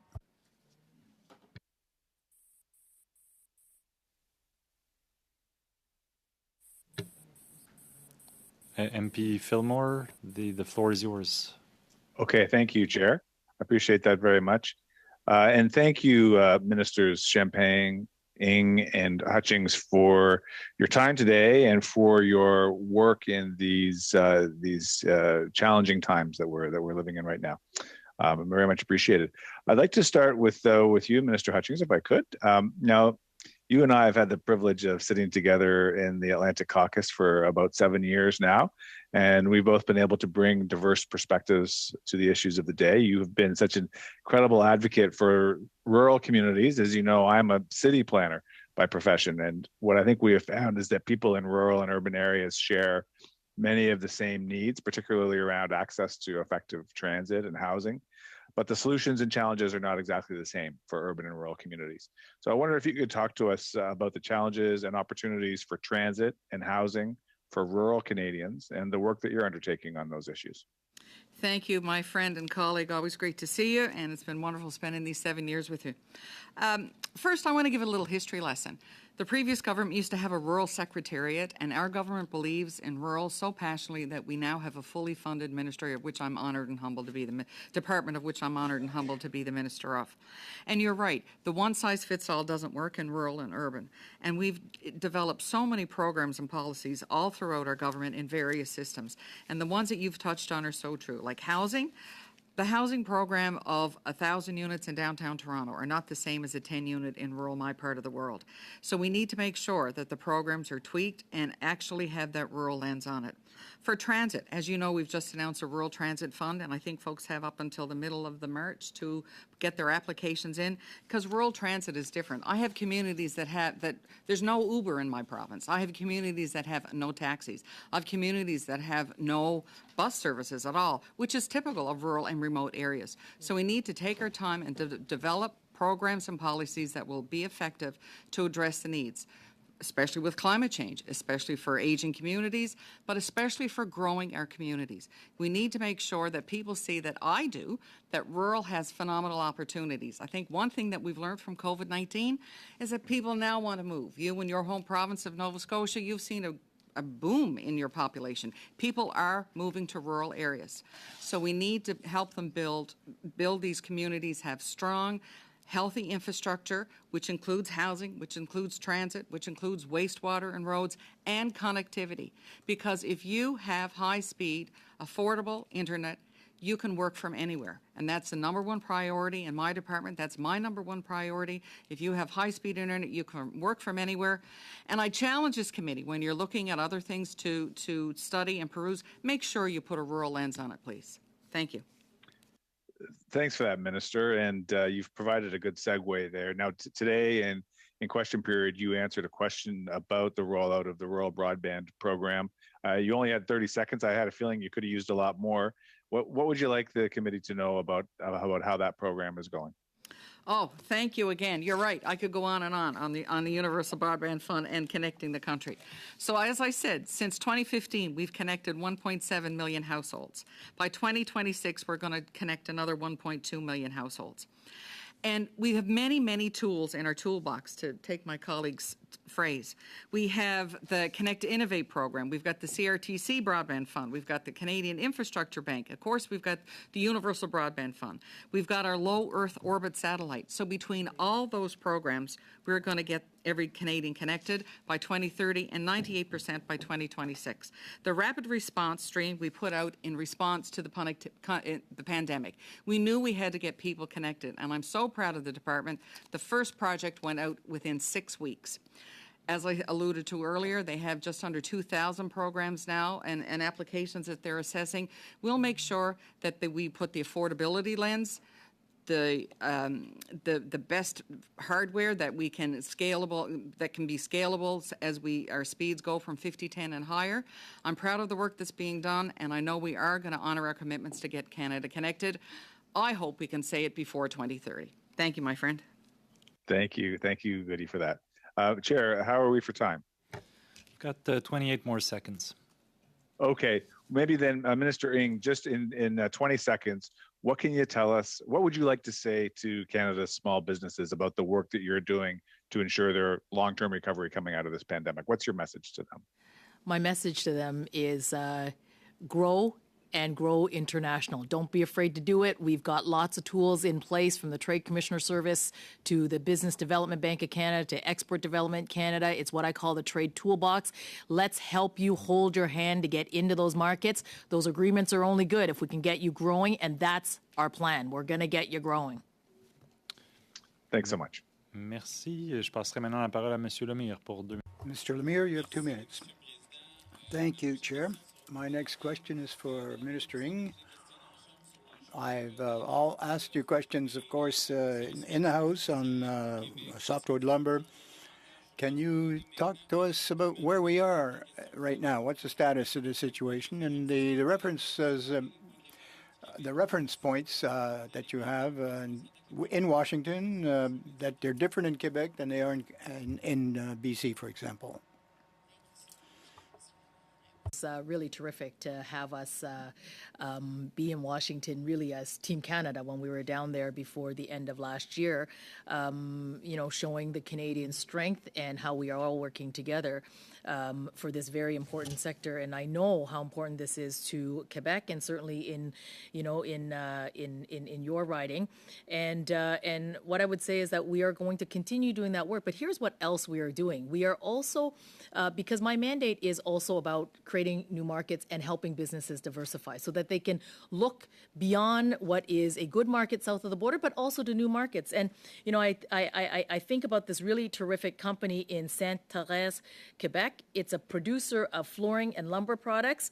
And they recently, through back-to-back trade shows, both in Canada and India, through the good help of our Trade Commissioner Service, have resulted in an initial purchase and a shipment of rotary cut veneer in 2020. That's an example of one company. Like, I always think that's important to kind of make it really about people and the companies and what are we really doing. And because this study is about my mandate is help our businesses diversify, find those markets, and help our businesses like those really great Quebec businesses in softwood lumber to find those additional markets and diversify. Tout à fait. Je vous encourage en ce sens-là parce qu'une des Yes, well, I encourage you to carry on because it's okay to send off lumber, 2x4s, but we want to look at processed goods, value-added goods. This should be done in proximity to where the resort is. I'd like to see Quebec and Lafort, for example. However, right now in the regions, we're not quite set up to adapt to that. What can we do to help modernize some of these plants? We need a slaughterhouse in the area, for example, but they don't have access to any program to help them modernize the thing. What can we do? Very good point. But maybe what I'll do is draw your attention to how we're helping businesses, including those in Quebec, to take advantage of those international markets. Because it's not like all of a sudden they're going to go to Vietnam, for example, right? So we have this really great program called the Trade Accelerator Program. Almost 1,000 businesses have gone through there. And here's the data. 30% of those businesses have seen actual increase in revenue, export revenue. 18% saw additional revenue growth to their bottom line. They've grown jobs, and half of it went to the United States, but it also exported to Latin America, to Europe, to Africa and the Middle East, to the rest of Asia. And here's the other thing that's really great about this as well. 39% women businesses, young entrepreneurs, 24%. Visible minority businesses, 19%. Indigenous businesses, 4%. Like, this is what we're, when we say that in 2021, GDP growth in Canada has grown by 4.6%. Well, I think because Canada is a trading nation, 1 out of 6 jobs, 2/3 of our economy, helping them grow is absolutely essential. And I have numbers, at least initial numbers, that tell us we're on the right track. Merci pour votre présence. Thank you very much. That's all. Monsieur Lemire, vous faites certainement œuvre utile de votre temps. You made very useful use of your time, and you can really speak quite a speed there. So we've got to thank the interpreters. Well, perhaps if you offered us 5 minutes, I'd slow down a bit. We'll talk about that another time. Mr. Maas, you also have 2.5 minutes. Mr. Chair, thank you again. I'll follow up on that vein there because it's an important issue this committee actually dealt with before. It was Bill C-25, and it looked at the Canadian Business Corporations Act, and it was the inclusion of women and visible minorities on boards of directors in Canada. We went with a model of comply and explain for the boardrooms of Canada to report on versus out of mandates or percentages. Could we get perhaps an update as to how we're doing in that regards? That was about 4 or 5 years ago. with then the former Minister of Industry, and want to know where we're at with that. That would be important to get an update, especially with March 8th coming up. No, thank you very much, and thank you, Mr. Massey, because you're always a leader on these issues. I would say one of the things I'm proud, and I can take no credit apart from it's our government, but the previous Minister of Industry, Science and Innovation, launched the 50-30 challenge. And one thing that I did, so 50% women in key decision position in companies and 30% of minorities. And I think this is really transforming in a very positive way Canada. When I joined, we were below the 1,000 mark, and we pushed that to well beyond 1,000 companies who are subscribing to this pledge, which I think that anyone who's been in business, and I think Mr. Généreux and others, we know that diversity and inclusion makes a huge difference in terms of it's not only the right thing to do, but it's the smart thing to do if you just want to look at the bottom line. And so I'm very proud, and we're going to continue to push that because we know this is one way to make sure that we succeed in the economy of the 21st century. And one thing I just add, and I know time is limited, but the question that I get the most is not can we support financially companies, but do you have enough talent to support our growth? This was exactly the same question that the Japanese investor asked me this morning.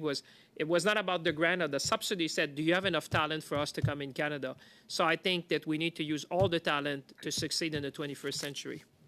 Could we get your commitment, and then perhaps with the committee's analysts, to get an update as to where we're at with that? I haven't seen it brought up very much. It's one of the things that, doesn't seem to get a lot of attention, but was pretty important. And so could we get that commitment? Because again, March is an important month for equality. And it would be good to get at least some modern stats to see whether the model that we went towards is successful or not. Definitely, and I will commit to the committee. I was talking to the officials as you were asking the question. These statistics are available, and Mr. Chair will make them available to the committee ahead of this very special date. So I'm looking at the Deputy Minister, and I'd like to take the opportunity to thank the officials because I think all the three ministers here are nodding. Nothing is possible without them, and I think as parliamentarians we should all applaud them for the outstanding work they're doing on this file, but many other files. Thank you. Mr. Chair, how much time do I have left? You're over by 45 seconds, so thank you, Mr. Maas. Thank you. No, I'm fair with everyone, okay? I'll now move to MP Gray for 5 minutes. Thank you, Mr. Chair. Minister Ng, you had said that there was a process where organizations applied to oversee the Boost Your Business, and this appears to have been a departmental selection process. Would that be correct? It is the departmental selection process, yes. Great, thank you, Minister. Did you meet with Ryerson or Magnet representatives during the application process for this of July 8th to August 6th, 2021? No, I did not. Well, we see on the lobby registry that Ryerson University met with you on July 16th, 2021. What was the topic of discussion at that meeting? I will have to get back to you on that. But I can say to you that with respect to this process, there certainly was a selection process. It was a public and an open process. We can certainly provide a detailed accounting of that. And as these processes go, they need to be open, they need to be transparent, and they certainly are open for public inspection. Meeting with, I know for myself, when I meet with different stakeholders and organizations, I at least recall the general topic of discussion. So I think it's a little surprising that you can't recall even what the topic of discussion might have been at that meeting. Well, I have many, I have many meetings with many stakeholders, and certainly, institutions across the country who have incubators and accelerators where some of the really terrific companies that are there that are looking to scale or to ask questions about what the government may be doing in terms of how to help companies grow into those international markets would be very normal of many of the meetings that I do. Thank you, Minister. What is a student incubator? It's an incubator attached to post-secondary institutions. There are many of them across the country. The Creative Destruction Lab at University of Toronto would be an example. There is a Venture Lab out of the Simon Fraser University would be another. There would be others out of HSC in Quebec. At Laval. There are many across the country, and I think this is really about what Minister Champagne was about, which is this incredible talent across the country that is being nurtured in post-secondaries overall, and it is where those great companies are also coming from as well, entrepreneurs. Great, thank you, Minister. So just so that we're clear, so you were lobbied by Ryerson, who founded Magnet from the university. You led in the president's office while the selection process was open for Boost Your Business. So I'll ask again, did you consult the ethics commissioner on the award of Boost Your Business contract? Let me just share with respect to the Canadian Digital Adoption Program. That program was put out to a selection process, and that selection process was both public and open. There were requests for proposals that came in, to which the impartial civil service reviewed. And as I said earlier, I don't see those. What I see is the recommendations once that vetting and that due diligence and that recommendation comes to me by our officials. Great, thank you, Minister. Are you the person that makes the final decisions on these types of applications and these contracts? I am the person that makes a decision on recommendations that come to me by the officials. Okay, so you would be the person making the decision, then you're the final decision maker. Ministers have accountability for their programs, and ministers also follow the processes. So you're saying yes. Would. You're saying yes, that the buck stops there. Okay, great. Thank you, Minister. On another topic, I was surprised to see that interprovincial trade was not mentioned in your mandate letter, and small businesses looking to trade across provincial borders face a lot of barriers. So can you point to one concrete action you've taken in the last year to help reduce interprovincial trade barriers? I think it's really important that barriers to doing business are removed all across the country, and I know that my colleague and Minister LeBlanc is doing terrific work on that front. And my focus in my mandate letter is to help our businesses have the tools that they need to grow, and in that growth to do everything we possibly can to help them also grow and access the international marketplace, and in order to do that, to make sure that we have very excellent trading agreements with many economies, so that our businesses can grow into those economies. Thank you, Minister. So while you're working with Minister LeBlanc on this, because you're, of course, the Minister for Small Business, have you given him based on the conversations that you've had with stakeholders, have you given him any priorities on what you think some of those top priorities should be, or what the key focuses should be in the short or longer term? And very briefly, Minister, please. Well, I'm very pleased to help Canadian businesses grow and recover from this pandemic, and particularly by not leaving anybody behind, including women-owned businesses, youth businesses, Indigenous businesses, Black-owned businesses, rural businesses, all businesses. All businesses. Okay, merci, Madame la Ministre. Je passerai. Merci, Madame Gray. Madame Lapointe, you have 5 minutes. You're next. Thank you, Chair. For Minister Hutchins, and I thank you for joining us today at the committee meeting. So Northern Ontario is home to many rural communities, and Minister, we recently had an opportunity to participate together on a rural panel where we got to bring and highlight some of the issues that rural communities are dealing with. And we know that the nature of remote communities means access to services, and in particular infrastructure, is challenging. And that these challenges have been compounded by COVID-19 pandemic. So as we head into a post-pandemic economic recovery, can you tell us how the government, and in particular your ministry, will ensure that rural communities can emerge stronger and more resilient? Thank you, Mr. Chair, and I want to thank my colleague and friend for that. I've done numerous roundtables around the country, and every time there's a similarity of connectivity, housing, workforce, immigration, but then at each one you pick up in other points that to me tells a whole story of the opportunities in rural Canada. One thing that we did with the rapid response stream is we put in place a Pathfinder process. So that was a program where the communities, the small internet service providers, the large internet service providers, not-for-profits, Indigenous groups could reach out and get information to help them.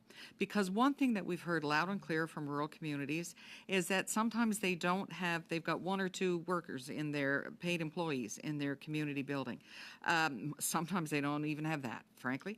So this Pathfinder service was a real light to show us how we can do better. And the Pathfinder service had over 2,000 inquiries. They did webinars online to help communities and help internet service providers to get their application in onto the rapid response stream. So we hear that loud and clear, that the capacity isn't in rural areas for them to avail of the numerous government programs that are out there. So that's something that we're considering, is how can we help with capacity? But we have done plenty in rural Canada, and again, it's making sure the rural communities have the tools they have to access all these various programs from coast to coast to coast. As I talked to earlier with my colleague on housing, I've spoken with Minister Fraser on immigration. How can we put that rural lens on getting people into rural communities? That's how we're going to grow our population. The infrastructure. I remember a story years ago. I had a round table with some municipal leaders, and they were saying that, oh my golly, we were $10,000 short, so we couldn't do one manhole. But that $10,000 meant more to that mayor of that small community than $10 million to a mayor, or as important, to a $10 million. So we need to get the scope in place too. So that's why I'm so proud of the work that we do with the regional development associations, with the Rural Infrastructure Fund, because that is small community buildings. That's the bridge in your hometown. That's the playground that you need to keep your community safe. That's the wastewater and the roads. We have lots of programs. We need to just help communities get access to them better, to have healthy, green, vibrant, growing communities, because that's where people are going to want to move to. So just further to the response that you just gave, your mandate letter has tasked you to contribute to the development of rural infrastructure, housing, and transit priorities. And I mentioned earlier how very important infrastructure is. So can you expand on the type of infrastructure needs required by rural communities, and how these needs will be supported by your ministry? So we've heard loud and clear that housing is an issue in rural Canada. And Minister Hussain has done incredible work on the housing issue. But perhaps we need to put a different lens in some areas of rural. Is there an abandoned school or a vacant business that we can, and we've got funding in place? How can we repurpose that for housing initiatives? How can we come up with seniors housing that the seniors can move out of their large homes into, so then you have homes available for transient workers coming in that want to move permanently into these rural communities, for immigration families that want to move into these rural communities. Transit, as I alluded to earlier, is an issue too, and as we turn to a greener economy, we have to come up with solutions that fit rural Canada. We've got $250 million in a rural transit fund, and that's going to be to discover the projects and the programs that can work, and the policies, frankly, for rural Canada that can help address that transit need. And infrastructure, as you know, my friend, we've got great bilateral agreements with the provinces where we partner with them on projects, but it's up to us to make sure that we work with your municipalities so we know what projects the province are putting forth. Is it bridge that's important? Or maybe it's wastewater that's important in their community. Maybe it's a new fire hall that's important in their community. But we need to work with the communities on the ground from the bottom up, not from the top down, to see what they need to build healthy, vibrant, safe, and growing communities. We've talked about, both of my colleagues have talked about the opportunities that are out there. Those opportunities are in rural Canada as well. When we get everybody connected, I can't wait till I can sit down with my colleagues at the table and announce some of these programs on innovation and growing are really impacting the positive growth for our country. We need to grow that number from 30% GDP in rural Canada. We need to grow on that. Connectivity is number one. Infrastructure, housing, healthy communities is number 2 and 3 and 4. And then when we get that in place, look out, rural, we're ready. So one of the things that I hear from... le temps est terminé, Madame Lapointe. Afraid your time is up, Madame Lapointe. Sorry about that. For being with us today. I think I speak on behalf of all colleagues to say that there is no better way to end a busy week in Ottawa than to have a Friday afternoon committee meeting with not just one minister, but 3 ministers. So thank you kindly. Thank you, colleagues. Thank you to the officials also who were present with us and to the interpreters. Et à tous les collègues, je vous souhaite... And to all our colleagues, have a very productive week in your writings.